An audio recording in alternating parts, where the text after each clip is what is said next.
Muy bienvenidas y muy bienvenidos a Vivir es Elegir, charlas y conversaciones con el profesor Edgardo Caramela sobre meditación y autoconocimiento para estar en la cabina de mando de nuestras vidas, una vez más. Hola Edgardo, buen día, ¿cómo estás? Buen día, ¿cómo estás? Todo muy bien. ¿Y vos?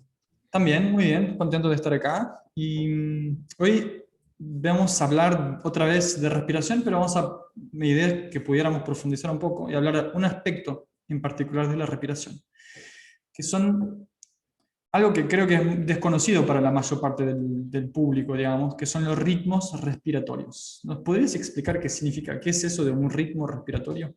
Por favor. Los ritmos respiratorios son tiempos que aplicamos a las 4 fases de la respiración: inspiración, retención con aire, exhalación y permanencia con pulmones vacíos. Estas 4 fases de la respiración las encontramos descritas en textos muy antiguos, pero de hace milenios, incluso en lengua sánscrita, Puraka, Kumbhaka, Rechaka y Shunyaka, por ejemplo. ¿Y qué es qué se busca con esto? En primer lugar, la primera cosa que tenemos que hacer con relación a la respiración es jerarquizarla, es ponerla en un lugar de mayor importancia que el que tiene normalmente, porque como funciona a través del neurovegetativo, o sea que si nosotros estamos hasta desvanecidos, la respiración sigue funcionando, es automático, es un proceso automático y no pensamos en ello. Es como si tenemos, no sé, un aire acondicionado que funciona automáticamente de acuerdo a la temperatura ambiente, nos olvidamos de encenderlo, de apagarlo. Mientras funciona, funciona. Y en el caso de la respiración pasa más o menos lo mismo. Entonces, lo que hacemos a través de las técnicas es que poner atención, que poner más conciencia sobre eso, más conocimiento sobre el acto de respirar y fortalecer la capacidad que tenemos, que en eso nos diferenciamos de otras especies, de por aplicación de nuestro deseo, de nuestra razón, de nuestra conciencia, interrumpir la respiración, acelerarla, modificar su ritmo, quedarnos sin aire, quedarnos con aire, o sea, todas esas funciones producen determinados efectos en el cuerpo, pero además nos empiezan a hacer de que, yo decía jerarquizar la respiración, jerarquizar la respiración como un acto consciente que nosotros podemos administrar.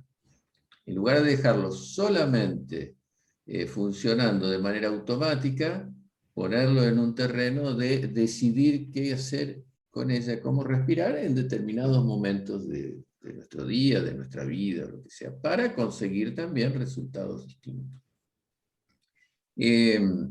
Entonces, lo que se hace se aplica en relaciones numéricas con relación a eso. Por ejemplo, aplicamos el ritmo 1, 2, 1. Eso significa que vamos a inspirar en un determinado tiempo, supongamos 8 segundos, o el equivalente más o menos a 8 segundos. Retenemos durante 2 veces, si es 1, 2, 1, 16 estamos con aire, 16 segundos, y ahí nos concentramos en ese tiempo, nos concentramos sobre los números que estamos contando mentalmente, podemos asociar sonidos, hay muchas asociaciones y cosas que lo que hace también tiene el recurso de darnos elementos, casi te diría un poco más concretos para nosotros concentrarnos más sobre el acto de la respiración. Si estamos contando ritmos, estamos atentos a los ritmos y a la respiración que estamos haciendo. Entonces hicimos 1, 2, 1, inspiramos en 8, retuvimos 16 con aire, exhalamos en 8, una proporción. Otro ritmo, 1, 4, 1, 2, ya más avanzado. Inspiramos en 8, si mantenemos esa proporción, retenemos 4 veces ese tiempo, serían 32 segundos, exhalamos en 8 y nos quedamos 16 con pulmones vacíos. También sabemos que las retenciones con o sin aire ya producen determinados efectos diferentes. Si estamos reteniendo con mucho oxígeno en los pulmones, eso produce un estado de más euforia, de más, como si nos despertáramos más, de más lucidez y de más hiperactividad de la mente. Ahora, si le sacamos oxígeno y dejamos mayor cantidad de carbono, de anhídrido carbónico, eso inhibe las funciones mentales. Entonces esas son técnicas más avanzadas para aquellos que están ya en busca del aquietamiento mental para llegar a un estado determinado, sea de meditación o incluso otros estados más profundos. Con esto hay que tener cuidado e ir progresivamente, porque por eso se van dando estas técnicas y se va avanzando. Un alumno iniciante no le vamos a dar retenciones sin aire, digamos, de tiempos largos, por ahí sí, 2 segundos, una cosa mínima como para empezar, como más que nada para eliminar todos los restos de toxinas, de aire viciado, que pueda todavía quedar en los pulmones y que haya una renovación total y completa del aire porque circula por ellos. Pero si hacemos retenciones muy largas con pulmones vacíos y no tenemos un entrenamiento previo, bueno, eso justamente es como una especie de autointoxicación. Pero también se sabe de que si nosotros dejamos el cuerpo con pulmones vacíos, como hay una mayor presencia de anhídrido carbónico que se va generando por el mismo proceso biológico, cuando inspiramos se produce una asimilación mucho más rápida del oxígeno que captamos, porque hay una demanda orgánica de oxígeno. Entonces, tenemos que poner mucha atención, no solamente en administrar la inspiración, para lo cual es más fácil, digamos, y empezar también a trabajar sobre la exhalación, que es muy importante porque está también relacionada con la captación de oxígeno. Ahora, junto con y ya avanzo hacia tal vez tu pregunta siguiente, junto a los ritmos respiratorios, que es esto que vos me preguntabas, también está, al ir tornando cada vez más consciente el acto de respirar, es que no solamente nos importa el intercambio gaseoso, que desde ya es sumamente importante, necesario, imprescindible, sino también la cantidad de energía biológica que podemos captar, de bioenergía en cada inspiración que hacemos, y que es esa energía que está en el aire, en el ambiente, en el agua, en los alimentos frescos, y que podemos llevar a nuestro organismo, y que es tal vez lo más importante para aquellos antiguos que tenían mucha sensibilidad con esos elementos sutiles de la naturaleza, y que utilizaron una serie de técnicas no solamente pensando en el intercambio gaseoso, insisto, que eso ya se produce, ya nosotros estamos hablando y ya hay ese intercambio gaseoso, sino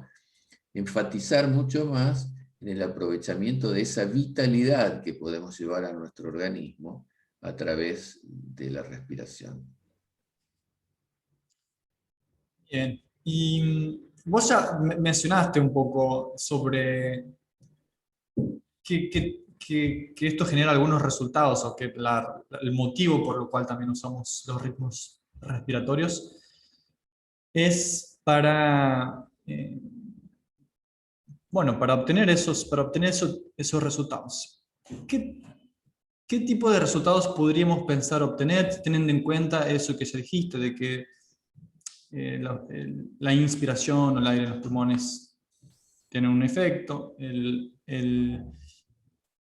exhalar lentamente tiene otro efecto? Por ejemplo, para ir acercándonos, para poder concentrarnos más, o para poder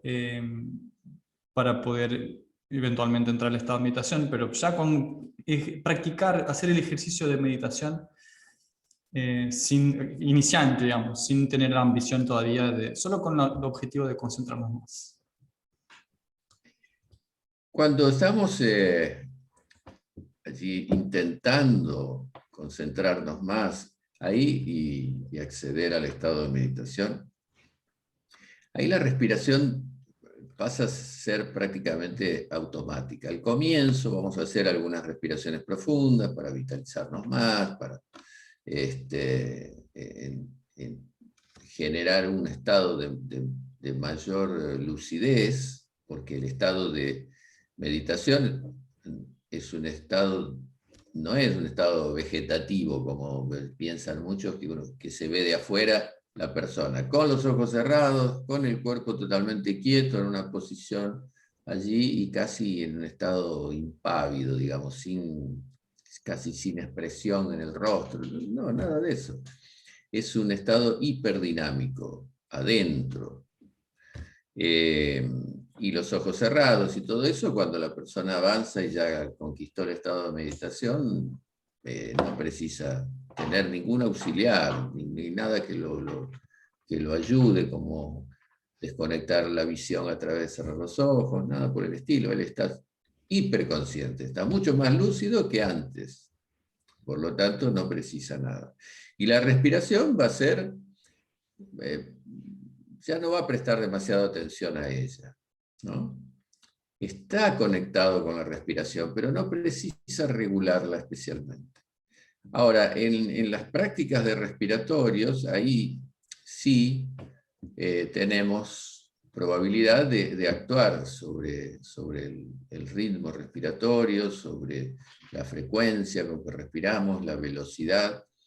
Y eso sí, son muchos, nosotros trabajamos con casi 70, no creo que son 58 respiratorios. 54. 54 que combinados entre sí dan más de 100, porque ahí sí, el mismo lo podemos hacer con determinado ritmo, con bandha, que son contracciones internas, con mentalizaciones. Entonces se le van sumando técnicas y va haciendo que ese respiratorio a lo mejor que le damos a un iniciante, que parece muy simple, se transforma en una técnica muy profunda. Por ejemplo, los respiratorios con ritmos uniformes tienden, supongamos que hacemos un respiratorio típico conocido en sánscrito como Chaturanga Pranayama, o sea, respiratorio en 4 tiempos iguales. En 4 fases de 4 tiempos. Si inspiramos en 4 segundos, retenemos 4, exhalamos en 4. ¿Qué logramos con eso? A través de unos cuantos minutos. Es como construir una especie de molde o de ponerles límites a la dispersión mental. O sea, inspiramos en un tiempo, retenemos en el mismo tiempo, exhalamos en el mismo tiempo. Y además no es un respiratorio que nos exija. Es un tiempo, 4 segundos, cualquiera puede. Pero lo que va generando es, hasta acá fue mi dispersión. O sea, empezamos a lograr construir una especie de molde donde nuestra mente, que está deseosa de viajar a los estímulos, la mantenemos ahí quietita. Claro, si hacemos 3 veces ese respiratorio no vamos a sentir mucho, pero si hacemos 15 minutos, 10 minutos, vamos a sentir automáticamente como entramos en otra frecuencia mental. El estado de Y vamos, conciencia es un estado de conciencia. que es un estado de conciencia distinto. Exacto. O sea, cuando uno practica, realiza prácticas completas, que son muy benéficas porque vamos usando conjuntos de técnicas en cada una de las partes. Una de las prácticas más usadas es en 8 partes. Entonces vamos usando grupos de técnicas que nos permiten acceder a diversos estados de conciencia. Cada uno tiene un tipo de conciencia particular. Y todo nos va preparando, y uno actúa con relación al siguiente, y ese actúa con relación al siguiente, y todo eso nos va preparando, como si fuesen estaciones de un viaje, nos va preparando para llegar a ese estado que queremos. Entonces ahí es donde viene un poco el arte que conduce esa práctica, ese entrenamiento, ese sadhana, como se llama en sánscrito, en donde va poniendo dentro de cada una de esas etapas, que son 8, las técnicas que él selecciona y que considera buenas para llevar al practicante a ese estado que quiere alcanzar. Quiere llegar a un estado final de más concentración, de más introspección. Bueno, ahí va a usar aquellos respiratorios, aquellas técnicas corporales, aquello que van a conducirlo finalmente a ese estado final, de estar más introspectivo, de estar más hacia adentro. Ahora, quiere generar un estado de mucha extroversión, de mucha alegría, de mucha conexión con lo que está fuera de él y demás, entonces va a elegir técnicas que va a poner en cada una de esas etapas, o cajitas, digamos, de esas 8 cajitas que van a producir efectos que al final de cuentas esa persona se va a quedar mucho más extrovertida, mucho más alegre, o porque su naturaleza es de mucha introversión, entonces trata de sacarlo un poco de allí. Es como un cocinero que toma una receta para hacer un plato. Ahora él va a decidir qué condimentos usa, va a decidir qué productos va a poner, hasta puede decir, no sé, repollo, pero ¿qué repollo? Blanco, colorado, lo va a condimentar, lo va a saltear antes, no sé, hay una serie de cosas o recursos que siguiendo la misma receta va a variar el resultado y el sabor final del plato que construye. Y eso a veces tiene que ver con la experiencia del que conduce la práctica, con el conocimiento. Pero hay muchos recursos y la respiración es fundamental para conectarnos, por ejemplo, con el plano emocional, para aquietar nuestra emocionalidad o para generar un estado de más conexión con el plano emocional, porque hay emociones felices, hay sensaciones muy agradables, uno puede terminar esa práctica sintiéndose muy en contacto consigo mismo y muy feliz y como viendo las cosas desde un lugar más positivo. Ahora, todo lo que vamos haciendo durante todo este trabajo, justamente, es producir una conexión entre las partes, podríamos decir. Nosotros somos un conjunto de elementos que conviven todos aquí en este cuerpo. Pero así como en un sistema solar, si nos fuésemos a un ejemplo muy grande, digamos, los planetas orbitan en torno al Sol y hay toda una... Si bien cada uno está en su órbita y en su lugar, y es bueno que así sea, pero hay una interconexión con relación a su funcionamiento y con relación a ese proceso orbital que tienen sobre ese gran monstruo de energía que es el Sol. En nuestro caso, nosotros en una pequeña escala también, somos seres integrados por muchos factores, por muchos elementos. Y cuando hablamos de autoconocimiento, cuando hablamos de estados de conciencia, lo que vamos buscando son técnicas y momentos en esas prácticas, en esos entrenamientos, de conexión de esas partes. Vos decís, estar en la cabina de mando. Bueno, ¿qué significaría eso?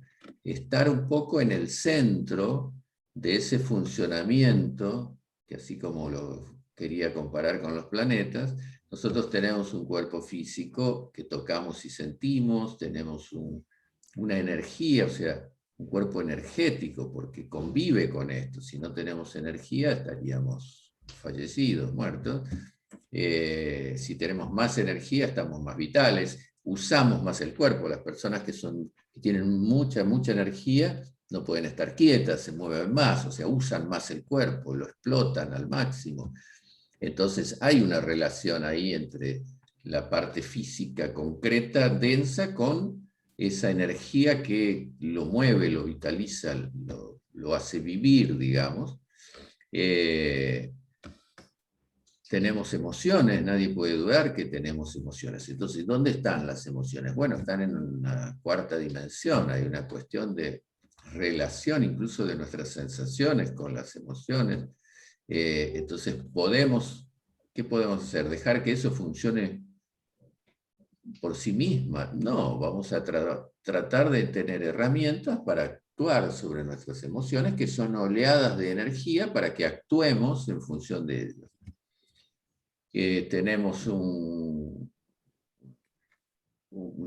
tenemos una mente que también tiene un aspecto más concreto y un aspecto más sutil, más creativo, o sea, que una mente que cumple roles distintos en función de que hay una mente más racional y una mente que se conecta más con la inspiración, con lo menos concreto, digamos, en las tareas que realiza.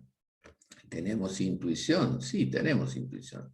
Ahora, esa intuición, ¿la dejamos que aparezca un día y tenemos un flash de intuición o la podemos intensificar y administrar de una manera un poco más consciente a través de herramientas que tengamos? Y así un montón de elementos. Entonces lo que vamos buscando con este proceso progresivo, paulatino, es empezar a tener recursos para eso que vos siempre decís, estar en la cabina de mando de lo que soy. Descubrir qué soy y cómo todas esas cosas pueden funcionar mejor o pueden servirnos mejor a nuestros deseos, a nuestras ideas, a nuestros cometidos, a lo que queremos hacer, en función de administrar eso. Si yo quiero destacarme en el deporte, bueno, voy a poner más énfasis en mi parte física, mucho más. Voy a hacer que todo mi cuerpo físico esté mejor, esté más alimentado, lo voy a entrenar más, voy a dedicar más horas a eso. Pero si yo tengo grande inclinación hacia la música, la creatividad, la poesía y demás, bueno, voy a trabajar más sobre ese aspecto creativo de mi mente, desarrollándolo con distintos elementos, pero ahí es donde viene lo que es interesante, hacer un trabajo integral o integrado, sin olvidarnos del cuerpo físico. Porque si no empezamos a tener asimetrías, empezamos a tener problemas por no atender la parte física, entonces esa persona se alimenta mal, es tremendamente sedentario y eso le trae una serie de inconvenientes que también lo va a perjudicar en lo que él específicamente quiere lograr. Y a la inversa lo mismo, si yo quiero ser un gran deportista, tengo que invertir en ello. Entonces lo que buscamos es un estado de homeostasis, de equilibrio, de coordinación, de que todo es importante, no hay cosas más importantes que otras. Y todas trabajan en comunión, debe ser así, trabajan coordinadamente. ¿Cómo se logra eso? Bueno, a través de un proceso de entrenamientos que envuelvan todo eso y que lleven a la persona a un estado más de unión, de integración, y al tener los recursos para administrar de la mejor manera que se pueda esto que somos y obtener así mejores resultados. Ahora, ya que estoy hablando con un chef, un cocinero experiente, que tiene las recetas. Un eh, aficionado. no, no, qué aficionado. De esto no. De la cocina puede ser, pero digamos, en esa metáfora que utilizaste, de que Ah, ok, ok. como profesor vos podés utilizar estas herramientas, queriendo alcanzar determinados resultados, que en la metáfora del chef serían determinados platos, ¿no? Acá queremos alcanzar, queremos ir conduciendo a la persona a un estado de conciencia y eventualmente la puede meditar. Dentro de esos ingredientes, vos cuando estás cocinando tenés las especias, la sal, la pimienta, el curry, tenés fenogreco, no sé, la azafete, tenés varias cosas. Y ahí, con cada de esas vos sabés, esta, si yo le pongo un poquito va a generar este resultado. Y si yo pongo esta va a generar un poquito otro resultado, ¿no? Entonces ahí vos hablaste que, nos contaste que tenemos por lo menos 8 grupos de técnicas. Y dentro de cada ese grupo de técnicas tenemos muchas herramientas. En caso de respiración son 54. Yo me acuerdo siempre que son 54 porque es la mitad de 108, que es Ujú. un número icónico acá en el oficio. Pero, entonces, ahí vos comentaste que digamos, con esa especia, que es la respiración, pues, yo noté acá, aquietar la emocionalidad, por un lado, también conectarte con la emocionalidad. Creo que dijiste, no estoy seguro de que aquietar también la mente. Entonces, si podríamos, como casi, no sé si codificando, pero podemos enumerar cómo aquietamos la emocionalidad con la respiración y cómo hacemos lo opuesto, y cuál de ellas es mejor para ir meditando, porque también mencionaste que podemos alcanzar un estado de mucha extroversión y euforia. ¿Y por qué uno quisiera hacer eso si al final queremos meditar? ¿No? No sé, te hice muchas preguntas, pero... Para entrar al estado de meditación se requiere un aquietamiento de la hiperactividad mental, o sea, unificar nuestra fuerza mental en un solo objeto o elemento, idea o pensamiento. Y eso nos va a llevar a que la mente extrapole y abra un recurso más, que es la meditación, que es el estado de intuición. El estar en el estado expandido de conciencia, de intuición, no significa que la persona ahí esté en un estado de quietud. Está más lúcido, está más despierto. Por lo tanto, puede estar creando, haciendo, manejando su auto. Es un estado expandido, un estado de lucidez mental mayor. ¿Sí? Ahora, para llegar ahí es que necesitamos ir, eh, generar una concentración para entrar ahí. Pero una vez que se está en ese estado, la persona está mucho más lúcido, con sus capacidades expandidas y demás. Entonces es el paso previo, digamos. Y, y con lo que relaciona a lo que vos me decís, en realidad el proceso ideal con los alumnos es que uno le va enseñando las técnicas y va dejando que él empiece a elaborar su propio plato. Porque cada persona es diferente, cada cuerpo es distinto. Él tiene que ir empezando a darse cuenta. Por eso es muy importante que él tome clases bajo la dirección, la enseñanza de alguien que sabe más, que está en condiciones de enseñar, pero también empiece a hacer sus propias experiencias de practicar solo y de empezar a ver qué le pasa cuando pone pimienta en vez de poner sal, ¿no? Ujú. Si nosotros creamos muchas expectativas y le decimos, bueno, mira, yo sé de que si haces este respiratorio acelerado vas a producir tal determinado estado, le creamos una expectativa a veces que puede llegar a ser una confusión, digamos, de creer que eso está pasando porque está casi como inducido, ¿no? ¿Te puedo hacer En una, general, te sí, puedo hacer una para, pregunta? Ah, sí, sí, termina, termina. en general, uno sabe que combinar esto con esto, porque uno lo ha probado muchas veces, produce esto y me dio resultado. Pero es bueno no crear esas expectativas y que él vaya conociendo. Hoy uno puede decir, bueno, hoy vamos a hacer este entrenamiento con la idea de quedar más lúcido, más extrovertido, con más alegría. Nada más. Después vamos haciendo, él va experimentando, a algunos les dará resultado, a otros no tanto, y entonces él irá elaborando después, poco a poco, sus propias prácticas, sus propias combinaciones, sus propias experiencias como consecuencia de eso. Sí, ¿qué me ibas a decir? No, no te quise interrumpir, pero me pareció es interesante eso que acabas de decir, de que siempre hay que dejar abierto o un espacio o sea, que al final del día lo que es más importante, que, está más, que es la respuesta más correcta, es la experiencia práctica, ¿no? De la experiencia subjetiva de cada persona que se va dando cuenta de lo que sucede, más allá de lo que podemos teorizar. Nosotros sabemos determinadas cosas porque yo puedo decir con certeza que determinado respiratorio me genera tal cosa, porque en mí me lo generó cientos de veces en mis determinadas prácticas.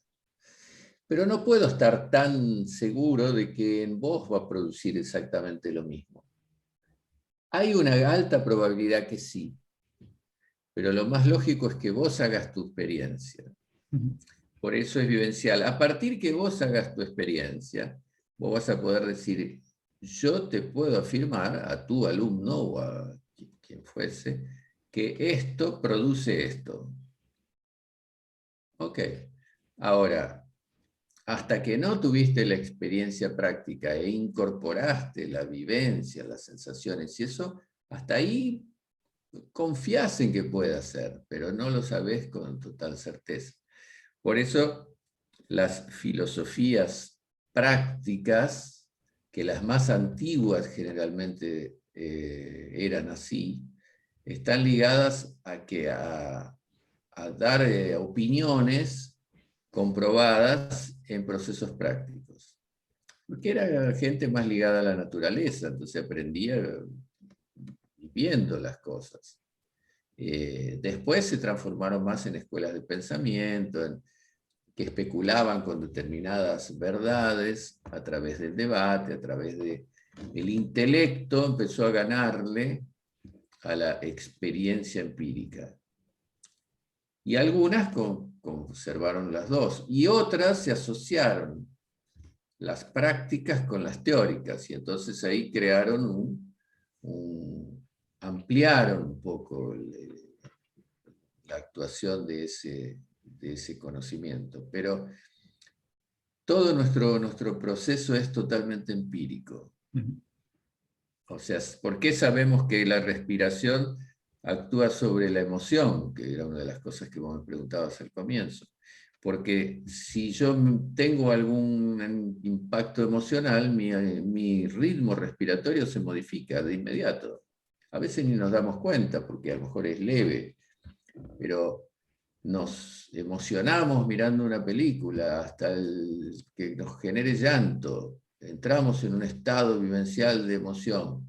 Nuestra respiración se modifica. La persona va a acelerar su respiración o va a tener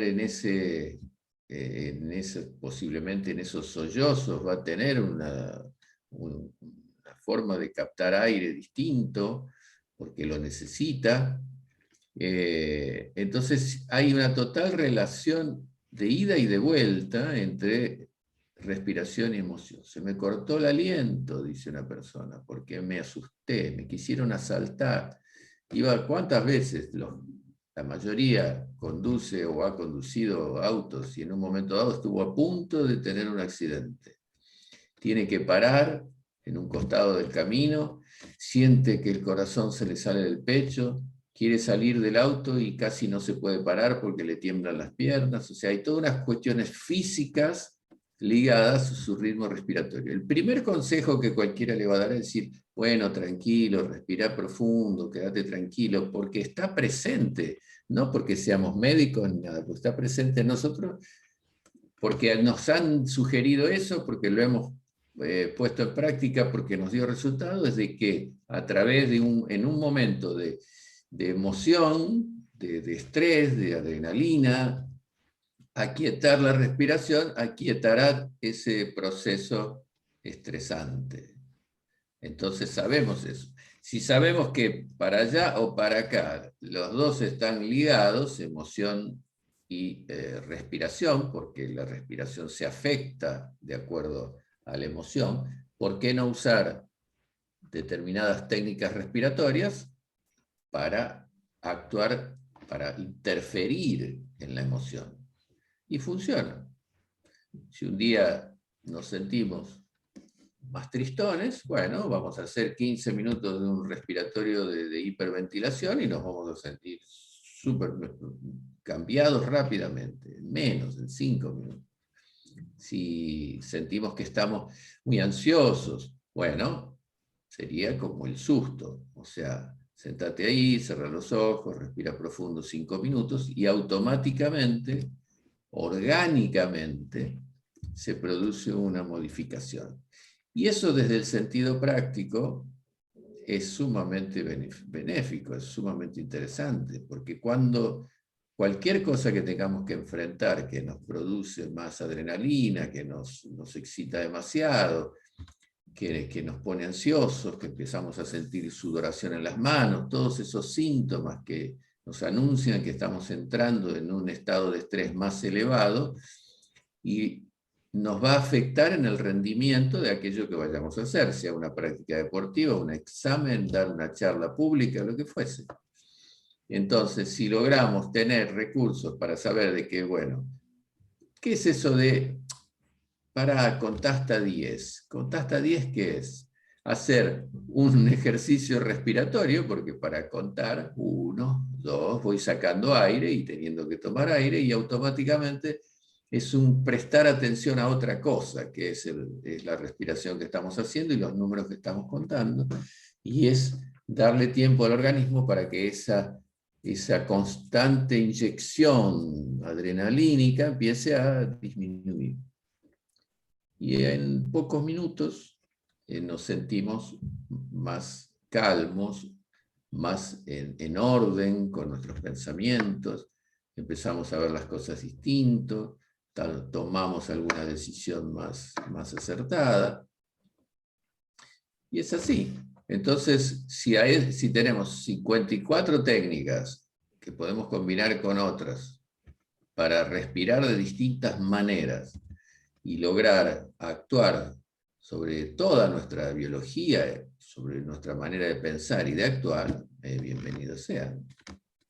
Yo estaba pensando mientras vos hablabas, te estaba escuchando con mucha atención, pero pensaba que entonces, eh, reforzando esta idea de que nos sentamos para practicar meditación, somos iniciantes, no tenemos tanta experiencia, y la idea, por lo menos para empezar quizás, es no estar medio dormidos, o sea, tener vitalidad, tener energía, con lo cual la respiración nos puede ayudar en eso. Entonces, usar la respiración para sumar esa euforia, que no es euforia, pero ese sentirse más lúcido, ese sentirse más como despabilar, como se dice también acá en Argentina. Por otro lado, aquietar las emociones, también se puede usar la respiración para eso. Y finalmente, para concentrarnos. Con lo cual, digamos, son ingredientes, la respiración es un ingrediente que puede ayudarnos mucho, por lo menos, digamos, sin inventar muchas más variaciones, por lo menos para estas tres cosas, ¿o no? Sí, para todo, la respiración es fundamental para todo, tal es así que en 2 minutos morimos sin ella. Sin una respiración adecuada se desordenan. Hay muchas comparaciones de la respiración con el director de una orquesta. O sea, si no hay, uno dice, ¿para qué está? Si son todos maestros de música los que están ahí tocando, ¿para qué está ese tipo ahí con un palito moviéndose cuando todos saben lo que tienen que hacer? Más o menos saben, pero necesitan la guía de aquel que marca el ritmo, el compás, que le pone su impronta, que decide ahora sí eh,